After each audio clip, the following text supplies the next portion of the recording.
Welcome back to the channel, guys. Thomas here, and today we are taking a look at the Sigma 18-35 art lens and 5 reasons why you should highly consider buying this for your arsenal.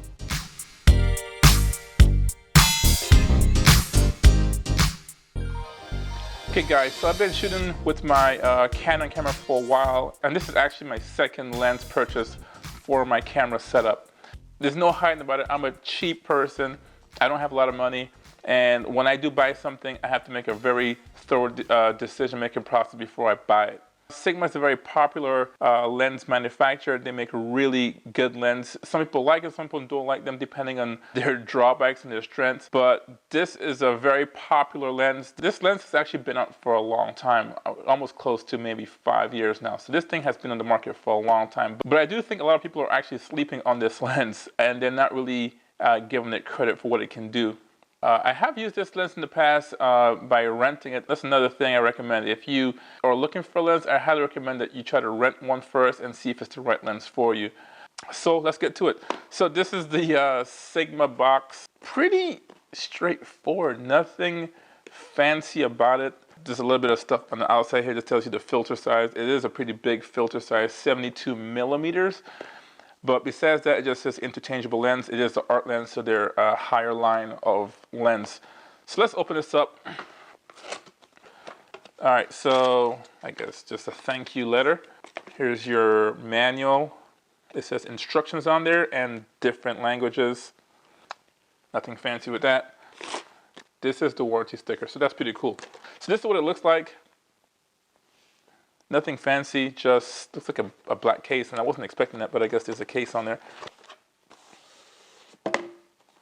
All right. All right, so you have this, I guess, travel case, almost like a camera case type of material. Unzip that.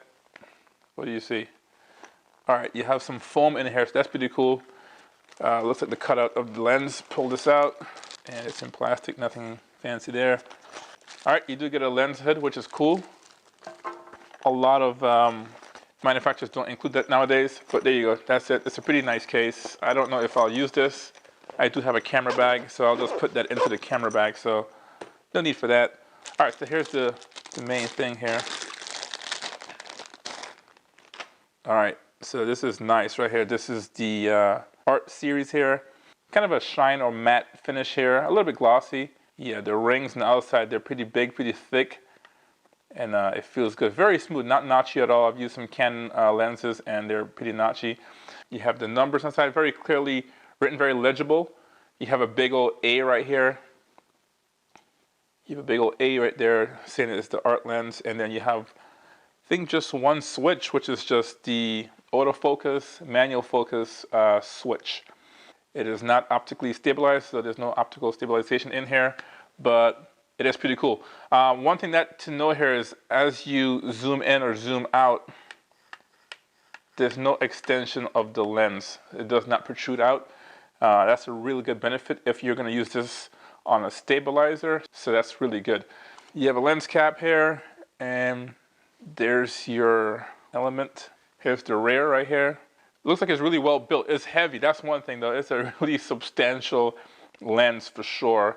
And there's really no plastic around here. Sometimes you'll see a cheaper lens with plastic around here. And this is all, I guess, stainless steel or aluminum. That's pretty good.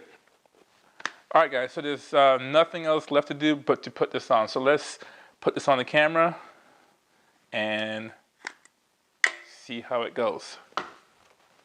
Let's do it. Okay guys, we are back here, and this is the Sigma 18-35 1.8. So I was filming at the 22 millimeter focal length. So I tried to match up the framing as close as possible. This is what it looks like.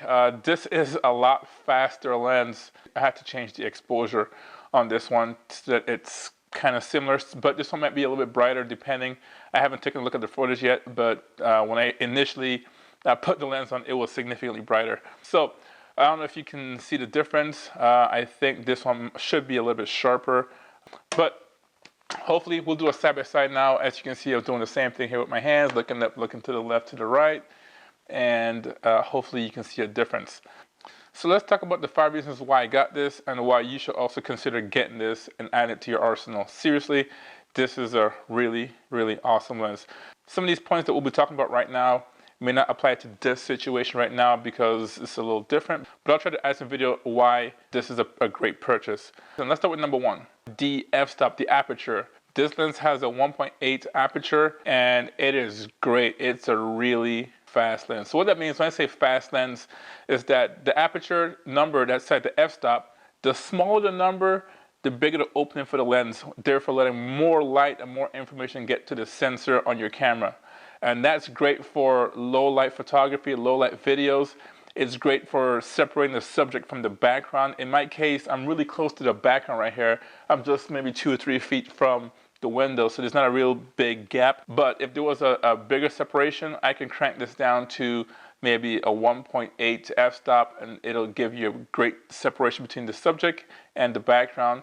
Also giving that nice blurry background that people like to see nowadays. A lot of YouTubers or filmmakers are using those to actually draw attention to the subject, the person, the character, and move attention away from what's going on in the background. We'll try to show you some of that later on, but for now, that's the reason. All right, the second reason why you should pick this up is for its versatility. And what I mean by that is the zoom range. This thing has 18 to 35, as you know, that's the name of the lens. And it's really good for, at least in my case, to have a good lens, a fast lens, in that wide range and a little bit of a medium shot range, so 35 millimeter. Not only that, this lens is specifically for APS-C sensors, so you have a little bit of crop factor in there. So although it is 18 to 35, it's more like 35 to 50 or so millimeters in full frame terms. Everyone talks about the 50 millimeter lens, the F1.8, which is a really good lens, great for portrait, but it was just a little bit too tight for a small space or most average rooms. All right, the third reason why you should pick up this lens, and it's really, I don't know how to put this, but just amazing, is the engineering feat. It goes back to the aperture again. What's really unique about this lens in particular is the fact that it's a 1.8 aperture from 18 all the way to 35. Now let's talk about this a little bit, because what people don't realize is that most camera manufacturers may give you an f-stop on the lens. I think this one is a 4.5 aperture. So that's the lowest aperture on this lens right here. And usually you get that aperture usually at the wide angle. This is a 10 to 17. And typically as you zoom in, the aperture goes up. So it goes from a 1.8, in this case it's a 4.5. So it may be a 4.5 at 10 millimeter, and as I zoom in more and more and more, the aperture can't stay at 4.5. It might go to 5, it might go to 6, it might go to 7. The good thing about the Sigma 18 to 35 is that you get that fast, wide open 1.8 aperture at the 18 all the way to 35. And I cannot think of any other lens. Maybe you can. If you do know of any lens like this, put it down in the comment below. But I can't think of any lens where you have that wide open aperture from 18 all the way to 35. Now that's really great because people say, oh, get the 35 millimeter 1.8 or 2.0, get the 50 millimeter 1.8 or 1.2. Those are really expensive lenses, the 1.2. My point is, with having an 18 to 35 with a 1.8 all the way to 35, it's almost like having a prime lens at each stop. So you might have an 18 millimeter 1.8, you can have a 20 millimeter 1.8, you can have a 24 millimeter 1.8, you can have a 35 millimeter 1.8, and it's like having multiple primes in one lens, and that's phenomenal. That's awesome.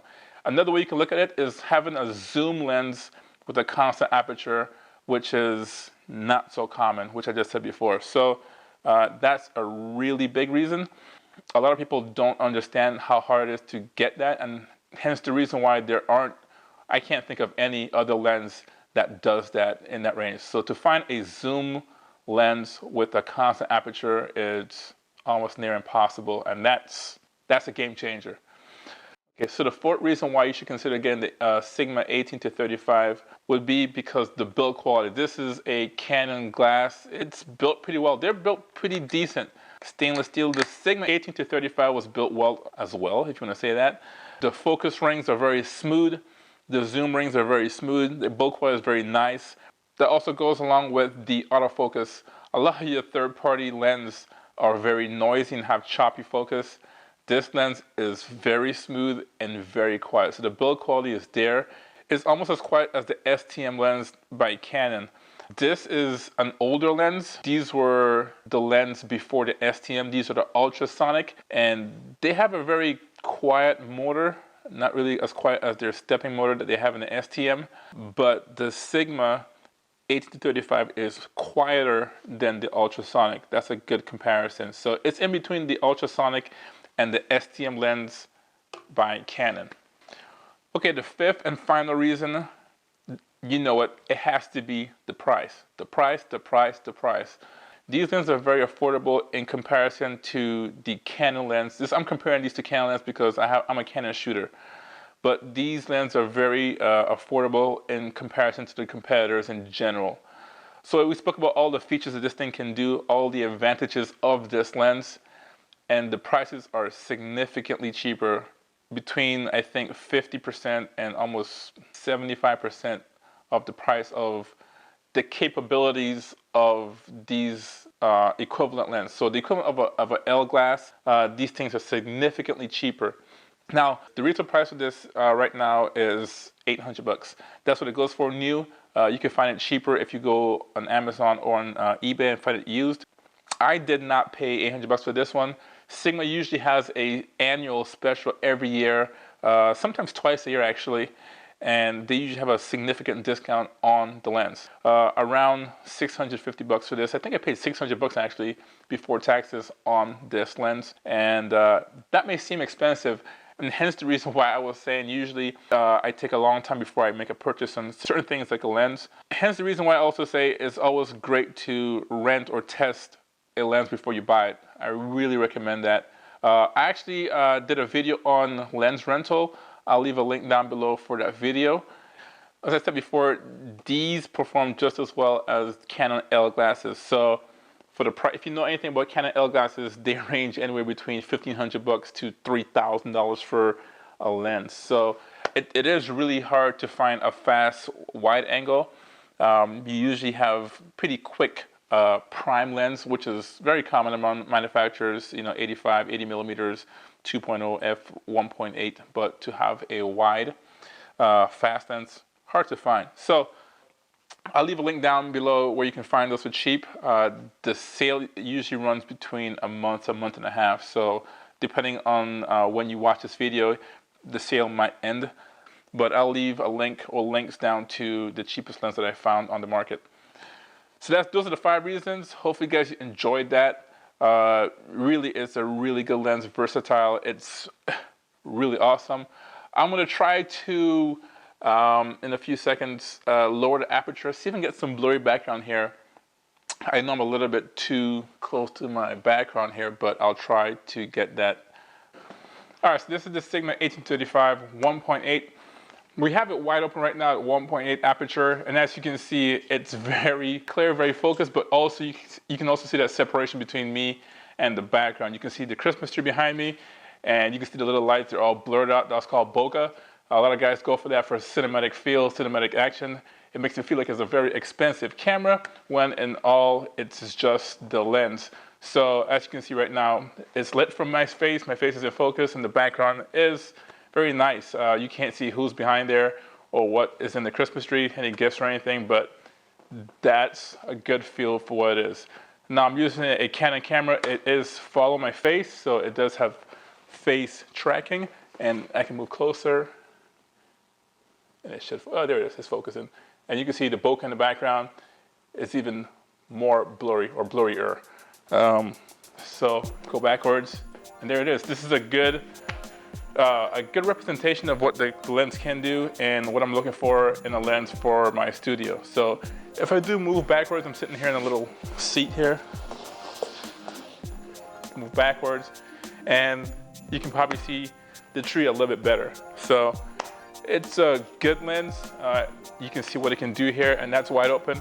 I do have a little bit of a studio light right here, giving me some light at the angle here, but this is a good example of what the lens can do. So this is it. If you like it, as I said, leave a comment down below and get back to you. Thanks for watching, and we'll see you next time. Peace.